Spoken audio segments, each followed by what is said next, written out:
the next mayor of this city so that I can improve the lives of the people who live here.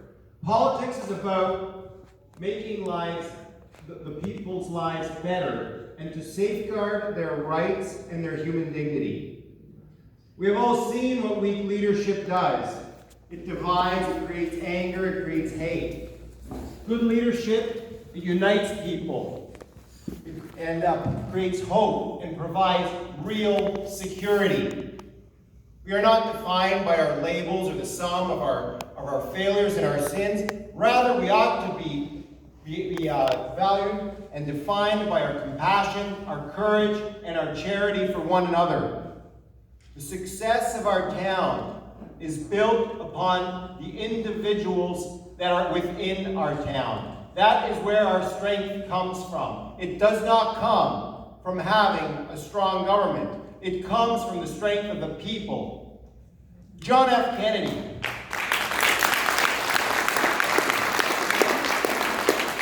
John F. Kennedy, when trying to encourage the citizenry, he remarked, "Ask not what your country can do for you, but ask what you can do for your country." And at the essence of this statement is service. How do you serve your government?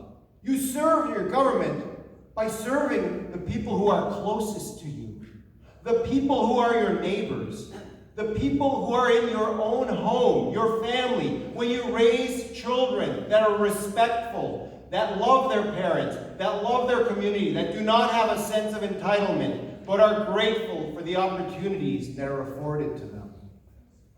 As mayor, I will be fiscally responsible because every dollar that a public official spends is a dollar of your money. My intention will never be to spend more of your taxpayer money reflexively. Rather, I will always try to empower the citizen by finding the savings and becoming less involved in the day-to-day activities of the citizens. As mayor, I intend to create the conditions for human flourishing and then get out of the way so that people can follow their dreams and their passions without having anyone telling them what they ought to be doing. Woo!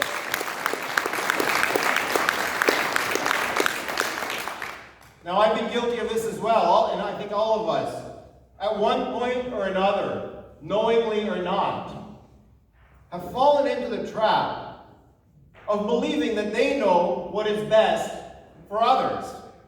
And the one thing that protects everyone from having one person or one group trying to force on you what they think is good for you is freedom for all. We must all have the ability to choose for ourselves. The dignity of every individual must be protected, regardless of their opinions or their beliefs. I intend to be the mayor for all the people, the ones who agree with me, but especially the ones who disagree with me. I will always be welcome, especially to those who disagree with me, to have that dialogue.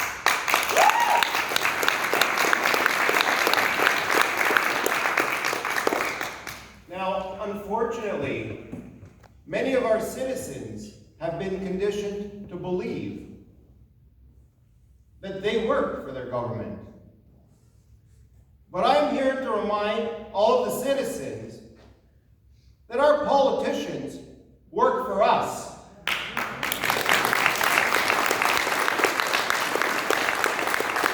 As your mayor, I will protect your rights and your freedoms. Our charter and our Bill of Rights outline the rights and responsibilities of every individual. When our local government no longer respects the most fundamental ideas upon which this great country were built, then they are not fulfilling their obligations. When our local council protects the rights of big corporations, big pharmaceutical industries, and big government, then they have failed in their responsibility. It is not the job of government to tell you who should be in your home, what you should wear, what you should put in your body. It is the job of government to protect your rights so that you can continue making those decisions for yourself.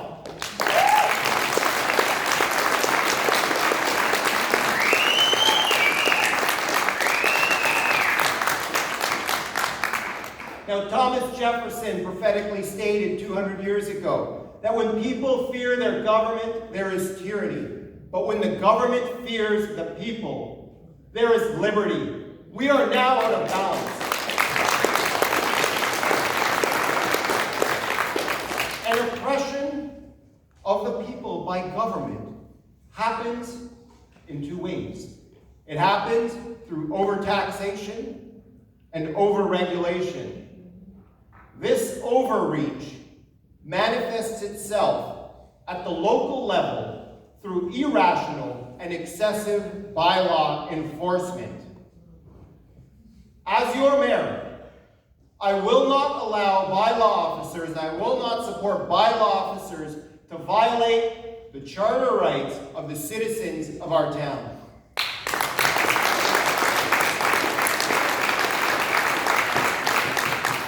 As mayor, I would also have responsibilities at the region and over public health. This arm of local government has always been an advisory role. And yet, over the past recent history, our local elected officials have allowed unelected medical bureaucrats to act as de facto legislators. This must end, and public health must return to become an advisory role again.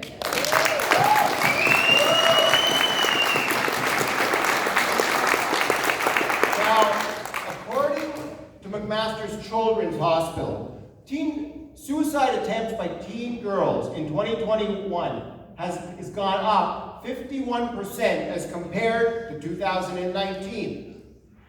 Now, this is a provincial responsibility, but stay with me for a moment and you'll see why I believe it's important and why I have to speak out as mayor on this issue. We were told that if we close small business, if we reduce restaurant capacities, fire all the unvaccinated workers, that this will save our healthcare system. Yeah. Then we were told, no, we got to cancel funerals and weddings. That's the one that we have to do. No, we got to mask our children. We got to close churches. That's where the poison is being spread from. No, then we have to end travel. We were promised that this would save our healthcare system. And yet, our emergency room in Fort Erie was downgraded to an urgent care, and now is still under constant threat of closure. Our hospital in Fort Erie is worse off now, despite many of the citizens following these rules. As mayor, I will lobby the provincial government to never bring back this nonsensical guidance that harmed our one and only hospital.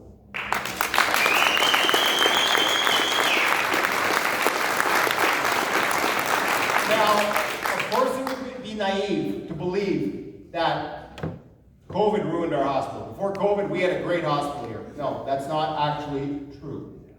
And they will blame that there's not enough money in the system. I believe that the problem is there is not enough accountability. I agree.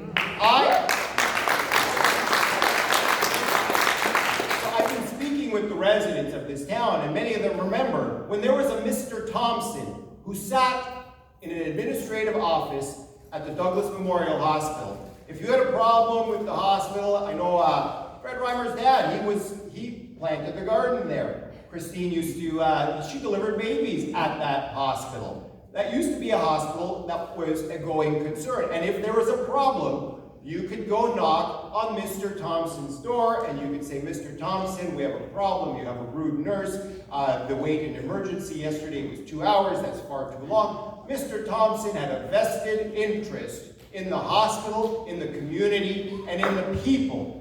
And I would propose to the citizens of Fort Erie that we need a Mr. Thompson back. We need a Mr. Thompson back who has a vested interest, who is paid based on his performance, and that he would have accountability. Because when you see what's happening now, when there's a problem in the hospital, Doug Ford blames the administrators. The administrators say there's not enough money. Doug Ford throws more money at them. They hire more administrators. Then more administrators say 2 years later, we don't have enough money. And the cycle keeps going, and we keep doing the same thing. Now, many politicians view their position as one of entitlement. There are politicians within our current council that are seeking their 5th term. I am proposing term limits for mayor and council within our town. 3 terms. In my mind, if a politician can't achieve their vision within 12 years, it's time for them to move on and find another job.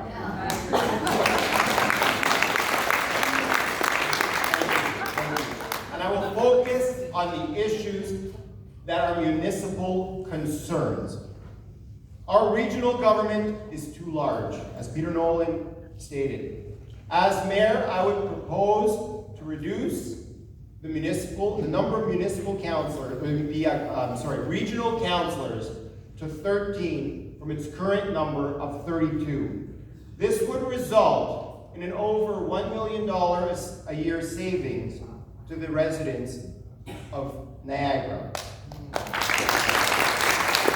But more importantly, what it will do is it will shift the culture. We need to start thinking. Government is not an industry that needs to grow every year by 2 to 3%. This is how our politicians view it. This is wrong.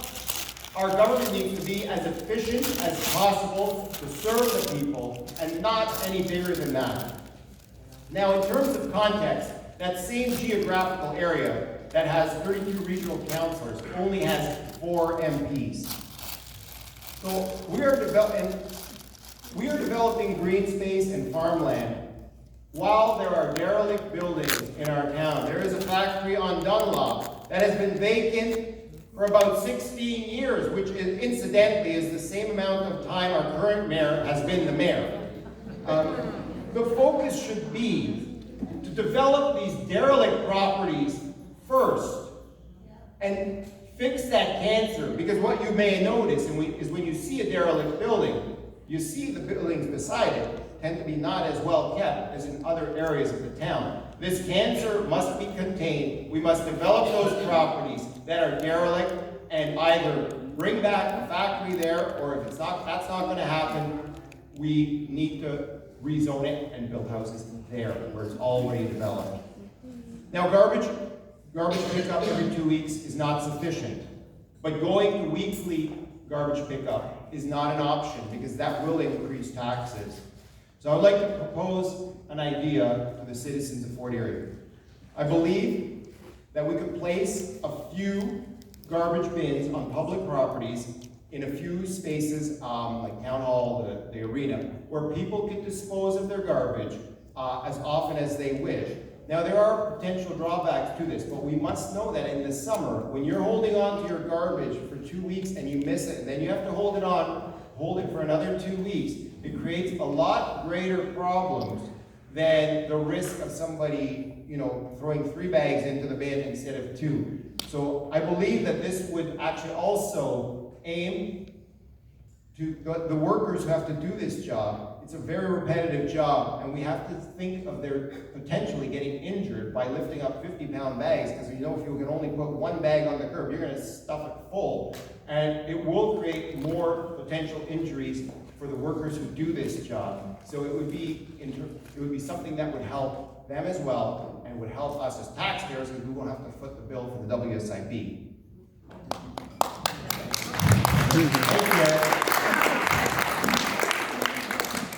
We need to start encouraging hope over despair, courage over fear, and real security over the veneer of safety that has been promoted for these past 2.5 years.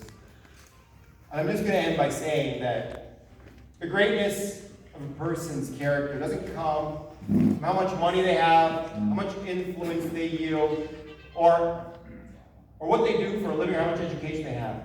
But I believe the greatness of a person's character comes from how much they are willing to sacrifice for another. Woo! And